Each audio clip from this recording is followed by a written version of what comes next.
Yo, what's going on? All right, just a real quick video. I found it very interesting. It says 12 experts questioning the panic. And these are, since people want to believe that you have to have a DR in front of your name to be valid, or you have to have done some medical training or extensive research in the field, let's just see what some. It says below is a list of 12 medical experts whose opinion on the corona outbreak contradicted the official narrative of the mainstream media. So this first one is Dr. You can see the name.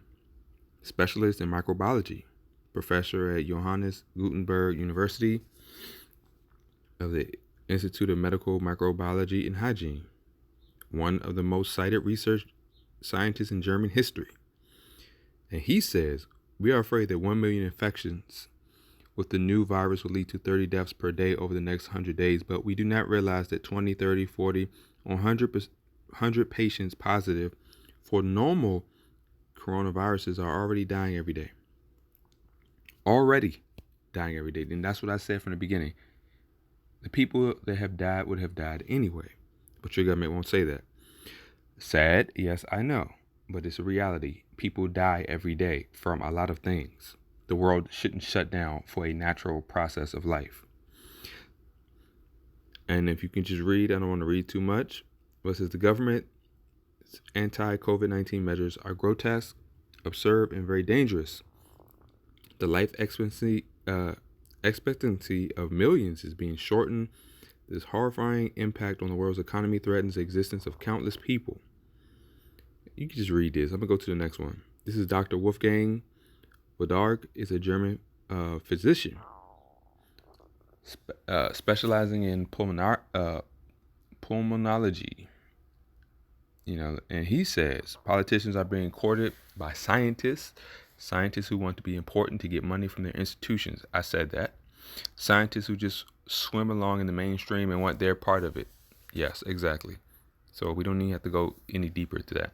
This is Dr. Joel Kurtner, and he's a professor of community health sciences and surgery at Manitoba University.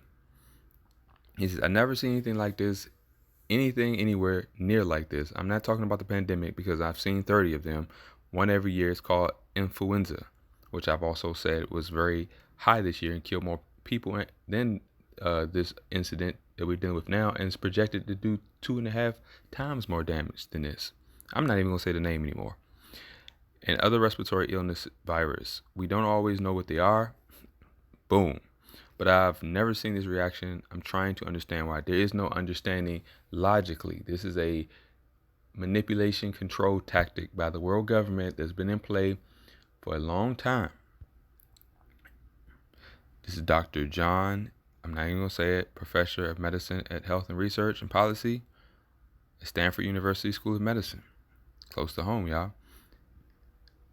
And I'm just going through some of his credentials, but what he says, patients who have tested for SARS-CoV-2 are disproportionately those with severe symptoms and bad outcomes. As most health systems have limited testing capacity, selection bias may even worsen in the near future.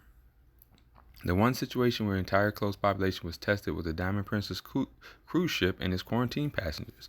The case fatality rate there was 1.0%, but this was largely elderly population in which the death rate for COVID-19 is much higher.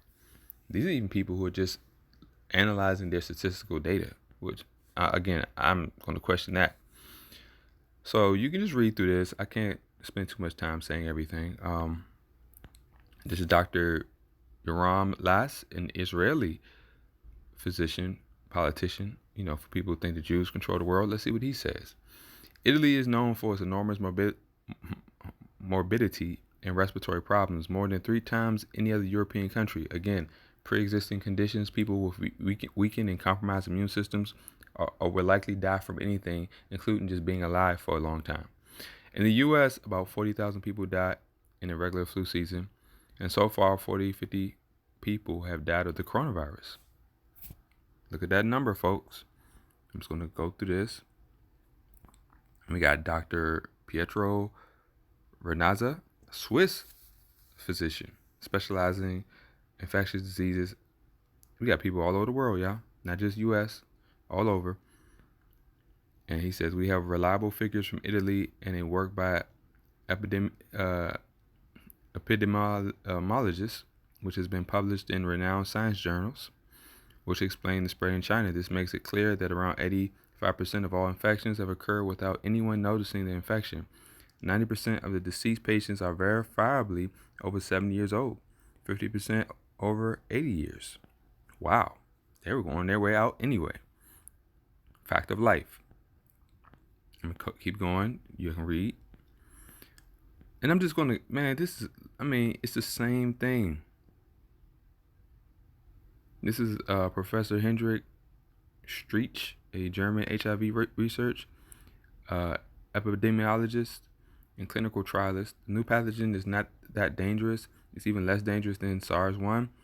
The special thing is that SARS-CoV-2 replicates in the upper throat area and is therefore much more infectious because the virus jumps from throat to throat, so to speak. And you can just read. Look, y'all.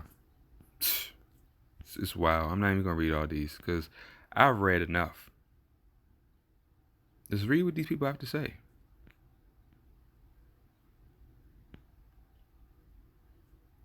This is ridiculous, but it's obvious. We know, for those who don't believe that evil controls this world, you're going to find out pretty soon. And your lack of belief won't help you. It won't change any knowledge that you have from this world. Won't stop the government from having a total control of your life, forcing vaccines inside of you. It won't do nothing. And I'm going to go to some other things. Of course, we got Facebook, Amazon, Google, and more met with the WHO to figure out how to stop coronavirus misinformation. See, they don't want you to think for yourself. They want to think for you and tell you what to think, just like they do in the school systems, just like they do in everything else. See, common sense is something that was innate from just understanding basic facts of life, which people learn through experience and trial and error. And just basic common sense, like everybody knows eating whole foods is better than eating processed GMO foods. But for some reason, people need scientists to tell you, oh, you can eat GMO. It's not bad for you. That's your scientists and experts, folks. Common sense says, why are you eating something that's fake and has been altered?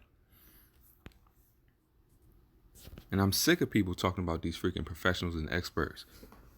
People bought and sold in a Freemasonry society where you get elevated status and authority based on how willing you are to play a plan and play a role into a bigger scheme. Get the hell out of here with that.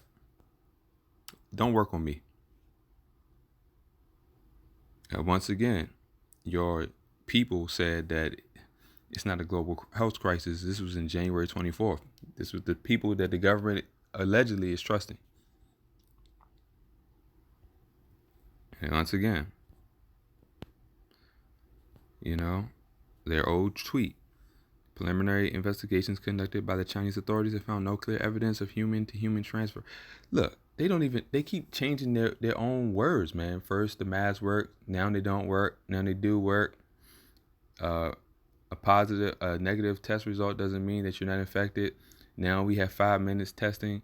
Come on, y'all. They don't even care. They just know how dumbed down and stupid people are to believe people in authority, because that's what they've been bred and trained to do since the moment they opened their eyes in this world. This whole world has been engineered to get you not to think, to trust people that you have no reason to trust, and deny your own common sense. That's a fact. So on that note, I'm out.